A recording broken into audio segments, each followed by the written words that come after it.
How to remove continue watching on Netflix. Hey everybody, welcome back to our channel. In today's video, I will guide you through the steps on how you can remove continue watching on Netflix. So make sure to watch the video till the very end. So if you want to remove continue watching on Netflix, it's actually quite very simple to do so. All you have to do is simply open Netflix and make sure that you are basically logged into your account. Once you're logged into your account, you'll see all these sorts of information where if you scroll down under it, you'll find this continue watching section here.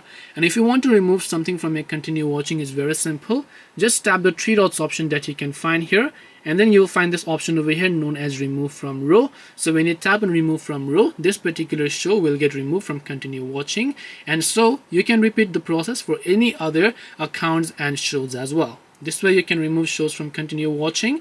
Hope this video was very helpful. If you have got any more questions, feel free to leave them down below. Thank you for watching till the end of this tutorial, and see you soon in the next video.